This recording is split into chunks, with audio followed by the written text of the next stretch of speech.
Hello candidates, आज हम लोग बात करने जा रहे हैं इंडियन एयरफोर्स में एक्स ग्रुप का आपका लास्ट 15 डेज में क्या स्ट्रेटजी प्लान होना चाहिए। आखिरी के 15 दिनों में आप क्या पढ़ें कि आपका एयरफोर्स का एग्जाम क्वालिफाई हो जाए, उसी के रिगार्डिंग ये वीडियो होने वाला है। तो आप वीडियो को पूरा देखिएगा बिना स्किप करे, आपको जरूर फायदा मिलेगा और आप एक्स ग्रुप जरूर क्वालिफाई कर सकते हैं अगर आपने जो मैंने स्ट्रेटजी बताई अगर आपने उसको फॉलो किया तो। देखिए, आपको मालूम होगा अगर एयरफोर्स अगर आप एक्स वाई ग्रुप का एग्जाम दे रहे हैं या एयरफोर्स एक्स ग्रुप का दे रहे हैं तो सबसे पहले आपको फिजिक्स आती है जिसके 20 मिनट्स में आपको 25 क्वेश्चन देर करने होते हैं। ठीक है, फिर उसके बाद आपका क्या आता है, उसके बाद मैथ आता है। मैथ में भी आपको 20 मिनट का टाइम मिलता है और आपको 25 क्वेश्चन करने होते हैं। देन उसके बाद इंग्लिश आती है, इंग्लिश में आपको 20 मिनट का टाइम मिलता है और आपको 20 क्वेश्चन करने होते हैं। ठीक है, तो टोटल 70 मार्क्स का आपका क्वेश्चन पेपर होता है। अब बात करें आपको कितना स्कोर मिनिमम करके के लिए सोचना चाहिए, तो देखिए अगर आप 40 के आसपास कर रहे हैं तो अच्छा स्कोर है, लेकिन मैं आपसे कह के चलता हूं कि आप मतलब पेपर क्वालिफाई के लिए मत सोचिएगा, आप सोचिएगा कि मुझे मेरिट क्वालिफाई करना है। ठीक है, तो कम से कम 50 नंबर की आपकी मेहनत होनी चाहिए। 70 में से 50 नंबर आपको किस तरीके से लाने हैं, इतने की कम से कम मेहनत करके आप चलिएगा। देखिए, आपको जैसा कि मालूम है कि फिजिक्स और मैथ में, ठीक है, आपके पास क्वेश्चन करने के लिए टाइम बहुत कम रहता है, क्योंकि आपको 25 क्वेश्चन करने हैं और टाइम कितना मिलेगा, 20 मिनट। मतलब हर क्वेश्चन में अगर आप 1 मिनट लगाएंगे तब आप केवल 20 ही मिनट क्वेश्चन कर पाएंगे, हर मिनट में एक क्वेश्चन, 5 क्वेश्चन आपके छूट जाएंगे। ठीक है, अगर आप उसी तरीके से मैथ में बात करें तो मैथ में भी आपके 25 क्वेश्चन आएंगे और 20 मिनट। मतलब आपको प्रत्येक क्वेश्चन के लिए 40 सेकंड से ज्यादा नहीं लगाने हैं। 40 सेकंड का मतलब आप समझ जाइए कि आपको कई क्वेश्चन तो ऐसे होंगे, कम से कम 10 क्वेश्चन जो आपको बिना पेन उठाए करने हैं। अगर आपने मतलब पेन सब क्वेश्चन के लिए यूज कर रहे हैं तो आपका पेपर छूट सकता है। अब वही दिक्कत हो जाती है आपके साथ कि आपका पेपर छूट जाता है, आपको आता सब कुछ था लेकिन इस वजह से आपका सिलेक्शन रुक जाता है। तो आप देखिए क्या करिए, उसके लिए मैं आपको कुछ प्लान बताने जा रहा हूं। आप उस तरीके से अगर पेपर करेंगे तो आपके लिए सही रहेगा। आप देखिए, सबसे पहले आपके पास फिजिक्स आएगी। ठीक है, फिजिक्स में आपको 25 क्वेश्चन रहेंगे, आपको 20 मिनट का टाइम मिलेगा। एक लाइन से करना के लिए एक लाइन से क्वेश्चन करने की गलती आप बिल्कुल मत करिएगा कि सबसे पहले फर्स्ट सेकंड थर्ड इस तरीके से आप 25 नंबर तक के क्वेश्चन पे गए तो एक तरफ से करेंगे तो आपका पेपर जरूर छूट सकता है। तो एक तरफ से आप अपना क्वेश्चन पेपर को बिल्कुल ही मत करिएगा। ठीक है, आप करिएगा क्या, सबसे पहले फर्स्ट स्टेप में वो क्वेश्चन चूज करिएगा। सबसे पहले आपको कम से कम 10 क्वेश्चन ऐसे कर लेने हैं जिसमें आपको पेन उठाने की जरूरत ना पड़े, मतलब कॉन्सेप्चुअल बेस में क्वेश्चन पूछ लिया जाए। ठीक है, कि मतलब ये किससे डिपेंड करता है, इस तरीके से मान लो इसे क्वेश्चन पूछ लिया गया, कोई भी मतलब थ्योरम वगैरह से रिगार्डिंग पूछ लिया गया तो आपको 10 क्वेश्चन कम से कम फिजिक्स में ऐसे मिल जाएंगे जिसमें आपको पेन उठाने की जरूरत नहीं होगी। अगर आपका पहला ही क्वेश्चन मान लीजिए या दूसरा क्वेश्चन न्यूमेरिकल आ गया गलती से और अगर आपने उसमें ही कम से कम 1 से 2 मिनट का समय लगा दिया तब आप जो है हड़बड़ा जाएंगे बाकी क्वेश्चन के लिए, क्योंकि मान लीजिए आपने स्टार्टिंग के 2-3 क्वेश्चन के लिए ज्यादा समय लगा दिया। अब आप सोचेंगे अभी तुम उसको 22 क्वेश्चन करने और मेरे पास समय तो केवल 10 ही मिनट का बचा, बाकी का समय मैंने 2 ही 3 क्वेश्चन में बर्बाद कर दिया। तो ये मत रहिएगा कि आप पहले हार्ड करने बैठ जाएं। हार्ड करने बैठ गए तो क्या होगा, आप इजी वाले भी गलत कर देंगे। इस वजह से क्योंकि आप हड़बड़ा जाएंगे, आपको लगेगा अरे यार समय तो बहुत ही कम बचा है, इसके जल्दी जल्दी चक्कर में आप इजी वाले भी गलत कर देंगे। तो इस वजह से मैं कह रहा हूं लाइन से मत करिएगा। पहले 10 क्वेश्चन आपको वो करने हैं जिसमें आपको पेन उठाने की जरूरत ना पड़े। ठीक है, अब आपने 10 क्वेश्चन कर लिए हैं, मतलब अब आपने sectional qualify cut off qualify कर लिया है। अब आपको कौन सा क्वालिफाई करना है, कट ऑफ, अब आपका एग्जाम वाला क्वालिफाई करना है। अब 10 नंबर करने के बाद कम से कम आपको 10 क्वेश्चन ऐसे मिल जाएंगे जिसमें आप पेन उठा लेंगे, लेकिन आप उसको कम से कम 40 सेकंड के अंदर तो कर ही सकते हैं। ठीक है, बाकी जो बिना पेन उठाए वाले हैं उनको तो आप 20 सेकंड में ही कर सकते हैं। देखिए, जिसमें पेन उठाने की जरूरत नहीं तो उसमें आपको केवल जितना टाइम लगेगा क्वेश्चन पढ़ने में टाइम लगेगा। ठीक है, सॉल्व करने में नहीं लगना, क्योंकि आपको पेन का यूज ही नहीं करना। फिर उसके बाद 10 क्वेश्चन में आपको पेन का यूज करना है और उस क्वेश्चन में आप उसको उठाइएगा जिसमें न्यूमेरिकल वगैरह बिल्कुल भी ना हो। ठीक है, देखिए न्यूमेरिकल में क्या है, अगर आपको मान लीजिए कोई सीधे फॉर्मूला बेस्ड में न्यूमेरिकल आ गया और वैल्यू उसमें थोड़ी सी मतलब पावर में है, उस तरीके से मान लीजिए कुछ वैल्यू आ रही है तो उसमें आपको सॉल्व करने में टाइम लग जाएगा। अगर आपका डायरेक्ट फॉर्मूला बेस्ड भी क्वेश्चन है, अगर न्यूमेरिकल है तब भी सबसे लास्ट में आपको न्यूमेरिकल करना है फिजिक्स में, ये बात आप ध्यान से समझ लीजिए। अब 10 क्वेश्चन कौन से करने हैं जो इसमें न्यूमेरिकल ना हो लेकिन आपको थोड़ा बहुत मतलब सॉल्विंग करके आप आंसर ला सकते हैं, मतलब जिस तरीके से हल्का फुल्का पूछ लिया गया आप वो 10 क्वेश्चन कर सकते हैं। तो आप 20 क्वेश्चन कर लेंगे ना तो आपका एयर फोर्स में आराम से मतलब कट ऑफ छोड़िए, आप मेरिट लिस्ट तक आप आराम से आ सकते हैं अगर आप फिजिक्स में 20 नंबर ले आए। बहुत मतलब 20 नंबर फिजिक्स में बहुत होते हैं क्योंकि फिजिक्स में सबसे ज्यादा लोग फेल होते हैं। अगर आपने फिजिक्स में ही स्कोर कर दिया इतना अच्छा तब तो आपका पेपर बहुत अच्छा चला जाएगा। अब आपने मान लीजिए 20 क्वेश्चन कर लिए, अभी भी आपके पास जो समय बचा है, आपके पास बचे 5 हार्ड क्वेश्चन जो सबसे आपको लास्ट में करने हैं। अब मान लीजिए आपके पास 5 क्वेश्चन बचे, अब आपके पास जितना भी समय बचा है, 1 मिनट 2 मिनट 5 मिनट जितना भी समय बचा है, अब आपको वो जो लास्ट के 5 जो सबसे हार्ड क्वेश्चन आए थे, अब आप उनमें समय लगा सकते हैं। अब मान लीजिए स्टार्टिंग में ही से ही आप अगर करते और 5 हार्ड में से स्टार्टिंग के फर्स्ट अगर नंबर ही सबसे ज्यादा हार्ड होते, तब तो आपका पेपर ही खराब हो जाता ना, क्योंकि आप उसी पर टाइम लगा देते, और आप हार्ड में टाइम लगाते तो फिर इजी वाले में भी आपके गलत होने के चांस बन जाते हैं, क्योंकि जब हार्ड में आप समय बर्बाद कर देते फिर आपको इजी करने में भी आप जल्दी जल्दी चक्कर में दिक्कत हो सकती थी आपको। तो ये आपको सीक्वेंस फॉलो करना है। सबसे पहले 10 क्वेश्चन विदाउट पेन आपको सॉल्व करने हैं, स्किप करते रहिएगा। देखिए अगर आपको मान लीजिए फर्स्ट नंबर क्वेश्चन लगा कि हमें उसमें पेन लगाने की जरूरत है, छोड़ दीजिए, आगे बढ़ जाइए, उसको बाद में करिएगा। सेकंड नंबर इसी तरीके से अब आप 10 क्वेश्चन जब पेन पूरे वाले बिना पेन वाले कर ले, फिर उसके बाद 10 पेन वाले करें जिसमें आपको पेन लगाने की जरूरत पड़े लेकिन आप तुरंत आंसर ले आए पेन लगाकर, ठीक है। फिर उसके बाद 5 जो बचे जिसको आपको लगे नहीं इसको मतलब टाइम लगेगा, इसमें 1-2 मिनट लग सकता है, अब वो जो लास्ट में सबसे आपके पास समय बचे उनको आप हार्ड वाले सबसे बाद में कर सकते हैं। इस तरीके से आपको फिजिक्स करनी है, ठीक है। तो आपका पहला फिजिक्स होने वाला है। फिजिक्स में आपको बता दूं इंपॉर्टेंट चैप्टर, अगर आप क्लास 12th के इंपॉर्टेंट चैप्टर मुझसे पूछेंगे, देखिए आप क्या करिएगा, फिजिक्स में 2 तरीके से स्टडी कर लीजिए 15 दिन में। क्या करिए, सबसे पहले आप फिजिक्स में मतलब सारे फार्मूले याद कर लीजिए, 11th-12th की बुक के उठा लीजिए अपने, और जितने भी फार्मूले हैं वो सारे याद कर लीजिए एक तरफ से, ठीक है। अगर आप डीप स्टडी करना चाहते हैं ये इन 15 दिन में, तो आपको मैं कुछ चैप्टर सजेस्ट करने जा रहा हूं, बस उन्हीं की डीप स्टडी कर लीजिए, बाकी सबके केवल फार्मूले याद कर लीजिए, क्योंकि अब आपको डीप स्टडी करने के लिए 15 दिन में नहीं कर सकते। तो मैं आपको बता दूं क्लास 12th से आपको केवल 2 चैप्टर हैं जो वेरी इंपॉर्टेंट हैं, ठीक है, जिनको आपको डीप स्टडी करनी चाहिए। पहला तो आपका रे ऑप्टिक्स, इससे क्वेश्चन जरूर कम से कम 2 क्वेश्चन आपसे पूछे जा सकते हैं, ठीक है। तो रे ऑप्टिक्स जो चैप्टर होता है, ठीक है, जिसमें फोकल लेंथ, फोकस, रेडियस, ये सब जो क्वेश्चन होते हैं ना, आपको वो वाले चैप्टर पढ़ना है। इसके अलावा मिरर वगैरह जो जितने भी होते हैं वो ऑप्टिक्स में इंक्लूड है, ठीक है आपका। और सेकंड चैप्टर जो आपका वेरी इंपॉर्टेंट होता है वो करंट इलेक्ट्रिसिटी होता है, जिसमें आपका सीरीज में करंट हो गया, पैरेलल में हो गया, गैल्वेनोमीटर से एमीटर कन्वर्टर हो गया, गैल्वेनोमीटर से वोल्टमीटर कन्वर्ट हो गया। और इस तरीके से क्वेश्चन आते हैं कि मान लीजिए एक वायर है, वायर का हम लोगों ने लेंथ इंक्रीज कर दिया, 2 टाइम्स कर दिया, तो उसका जो रेसिस्टेंस है, ठीक है, वो रेसिस्टेंस कितना हो जाएगा, आधा हो जाएगा, डबल हो जाएगा, एरिया कितना टाइम्स हो जाएगा, स्क्वायर हो जाएगा, जो भी मतलब चीजें हैं वो आपको 2 चैप्टर पढ़ने हैं क्लास 12th के। कौन कौन से, एक पहला आपका रे ऑप्टिक्स और second current electricity. Current electricity पढ़ लीजिएगा और आप रे ऑप्टिक्स, ठीक है। ये 2 जो है क्लास 12th के इंपॉर्टेंट चैप्टर है। वहीं बात करें क्लास 11th के, तो क्लास 11th के जो स्टार्टिंग के चैप्टर आपको मिलेंगे बुक में वो आपके इंपॉर्टेंट होने वाले हैं। कौन से, जो आपके न्यूटन्स लॉ हो गया, ठीक है, न्यूटन्स लॉ के बाद वर्क, पावर, एनर्जी, आपका मोशन इन 1 and 2 डायमेंशन हो गया, इसके साथ साथ आपका फ्रिक्शन हो गया, ठीक है। ये जो स्टार्टिंग के चैप्टर होते हैं, ग्रेविटेशन फोर्स वाला जो चैप्टर है, स्टार्टिंग में जो 4-5 चैप्टर है ना लाइन से, वो आपके वेरी इंपॉर्टेंट है क्लास 11th के। ये यहाँ से देख सकते हैं, kinematics, law of motion, work, energy, power, gravitation, ये जो इंपॉर्टेंट चैप्टर हैं 4-5, आप इनको 11th की बुक से जरूर पढ़ लीजिएगा। 11th में क्या है, जो पीछे वाले चैप्टर है ना वो कम इंपॉर्टेंट है, और आगे वाले चैप्टर जो है वो ज्यादा इंपॉर्टेंट है। आपका मैं बता दूं वेटेज जो है वो 11th वाले से ज्यादा रहने वाला है, तो 11th को बिल्कुल भी हल्के से मत लीजिएगा, क्योंकि 11th के क्वेश्चन जो है वो थोड़े से ट्रिकी बेस्ड में आते हैं। मतलब ट्रिकी बेस्ड में कैसे, कॉन्सेप्चुअल क्वेश्चन आएंगे तो आपको दिमाग काफी लगाना पड़ेगा, अगर आप जरा सा दिमाग लगाएंगे तुरंत आप क्वेश्चन गलत कर सकते हैं, इसलिए मैं आपको ये बता रहा हूँ। तो अब आपका फिजिक्स का सेक्शन में मेरे हिसाब से आपको कोई खास प्रॉब्लम नहीं होने वाली है, बाकी चैप्टर्स के आप फॉर्मूले पढ़ लीजिएगा। अब आते हैं मैथ में। देखिए मैथ तो आपका स्कोरिंग सब्जेक्ट है, अगर आप फिजिक्स में 15 भी नंबर ला रहे हैं तो बहुत है, लेकिन मैं आपसे मैथ में एक्सेप्ट करता हूं कि कम से कम आप 25 में से 20 नंबर तो आप ला सकते हैं, ठीक है, मैथ, क्योंकि मैथ एक स्कोरिंग सब्जेक्ट है। और दूसरी बात ये है कि इसमें मैथ जो आएगी वो आपकी कैलकुलेटिव बिल्कुल भी नहीं आनी, मतलब आप ये मत सोचिएगा कि कैलकुलेटिव आएगी। डिफरेंशिएशन इंटीग्रेशन तक अगर, मतलब जिसको हम लोग हिंदी में समाकलन अवकलन बोलते हैं, वो तक के अगर क्वेश्चन आए तो आपके हार्ड बिल्कुल भी नहीं रहेंगे, आपके ईजी रहने वाले हैं, ठीक है।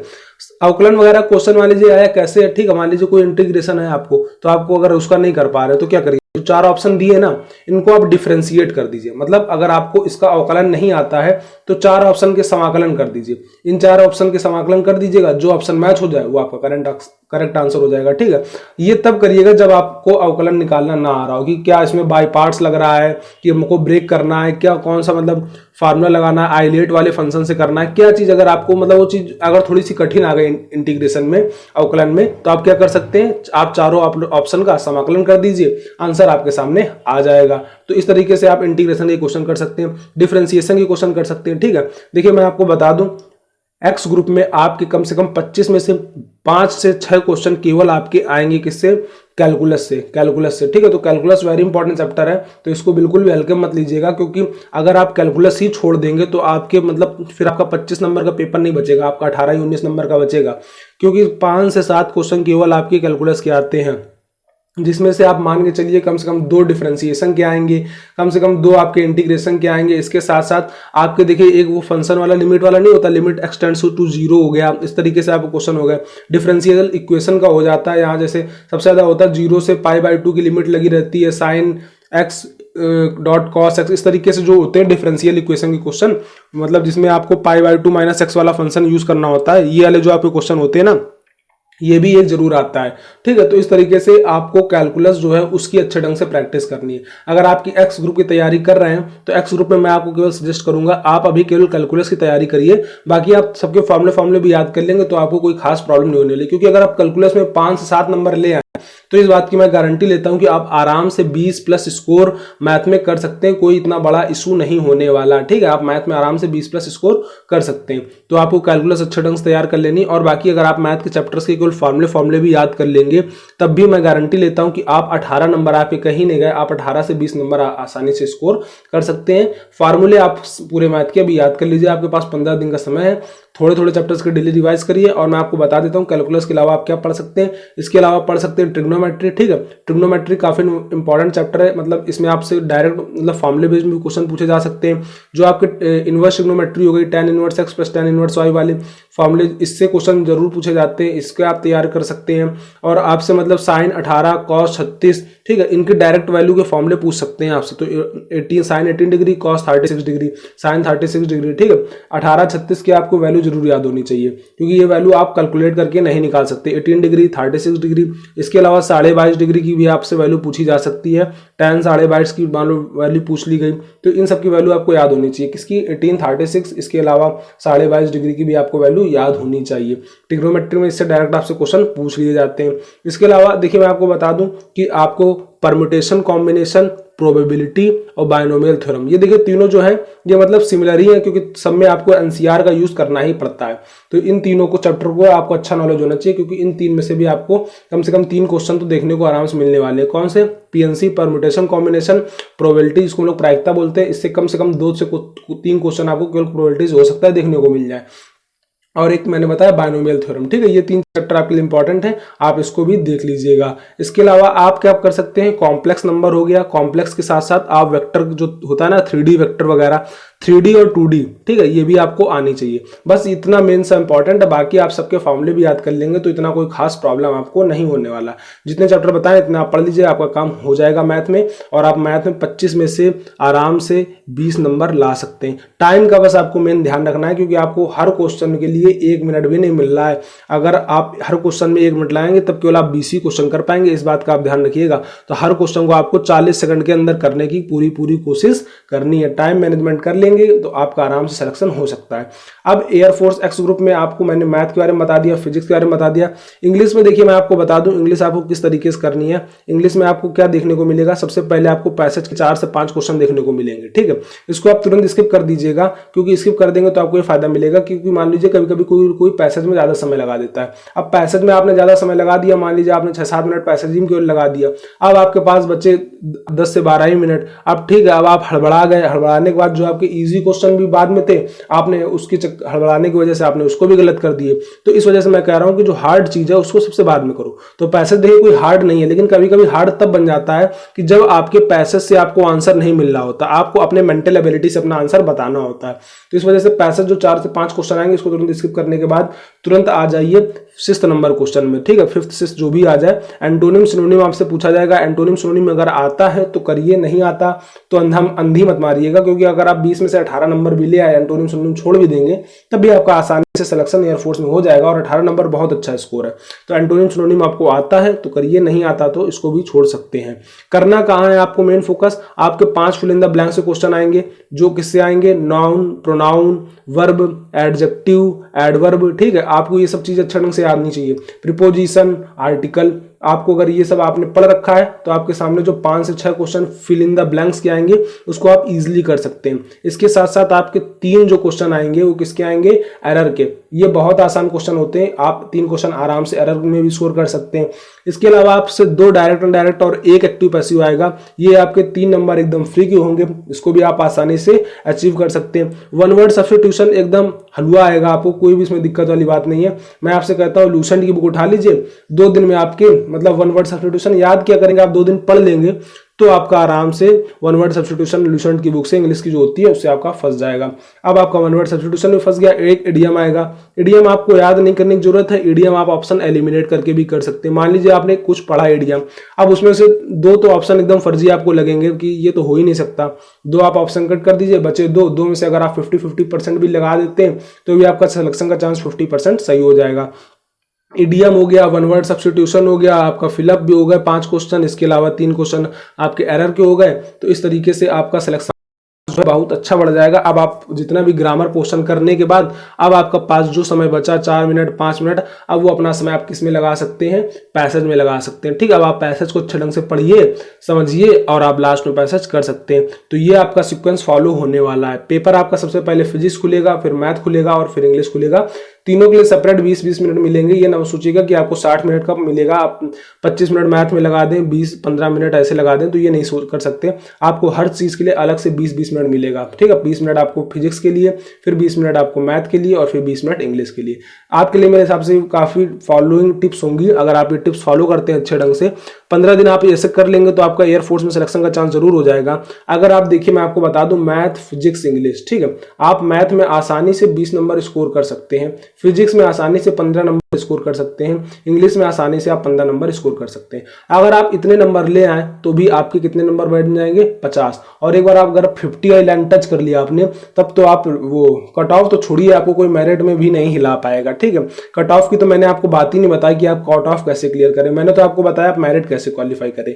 आप क्योंकि कट ऑफ क्लियर करने से कोई फायदा नहीं, मेरिट में बाहर हो जाएंगे तो आपका पूरा सपना टूट जाएगा। मेरिट क्वालिफाई कीजिए, सीधे एयरफोर्स ज्वाइन करिए। तो 20 नंबर आपको मैथ में लाने हैं 25 में से, 15 नंबर केवल आपको फिजिक्स में लाने, मात्र 15 नंबर। आप 25 में आराम से 15 ला सकते हैं। इंग्लिश में आपको 20 में 15 लाने हैं। अगर आप इतना ले आए तो आपको 50 नंबर बन जाएंगे और आपका एयरफोर्स में सिलेक्शन हो जाएगा।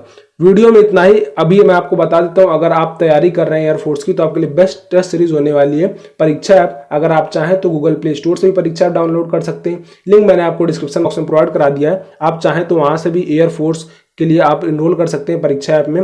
परीक्षा ऐप में अगर आप विशाल 50 कोड यूज करते हैं तो आपको 50% का डिस्काउंट मिल जाता है।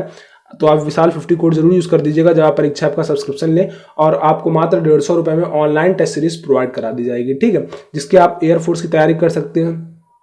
इसके अलावा आप चाहें तो नेवी, एनडीए, जिस एग्जाम की भी आप तैयारी करना चाहें आप कर सकते हैं। बेस्ट टेस्ट सीरीज होने वाली है। मैं आपका प्रिपरेशन कर रहे हैं, टाइम जज कर पाएंगे कि आपको पर क्वेश्चन में कितना टाइम लग रहा है, मतलब फर्स्ट में कितना लगा, सेकंड में, सिक्स्थ में, सेवंथ में, जिससे आप अपनी तैयारी को आगे पीछे संभाल सकते हैं, जान सकते हैं कि किस चैप्टर में हमको ज्यादा टाइम लग रहा है, किस क्वेश्चन में ज्यादा टाइम लग रहा है। इसके अलावा अपनी रैंक भी जज कर सकते हैं, यहाँ पर पहले से ही कई कैंडिडेट्स इनरोल्ड हैं, तो जान सकते हैं आप अपनी रैंक क्या आई। 1 लाख लोगों ने मान लीजिए एग्जाम दिया, तो आप जान सकते हैं कि 1 लाख लोगों में मेरी क्या रैंक आई, 100, 10, 500, 1000, जो भी आपकी रैंक आई आप अपनी रैंक भी जज कर सकते हैं। ठीक है, ऑफलाइन कोई आप प्रैक्टिस सेट खरीदते हैं तो आपको वो काफी कॉस्टली पड़ती है, और ये मात्र आपको 150 रुपए में प्रोवाइड करा दी जाएगी। अगर आप विशाल 50 कोड यूज करते हैं तो परचेस करते समय विशाल 50 कोड जरूर यूज कर दीजिएगा। मात्र 150 रुपए में आपको प्रैक्टिस सेट प्रोवाइड करा दी जाएगी विद 50% डिस्काउंट। ठीक है, आपको 50% डिस्काउंट भी मिल जाएगा।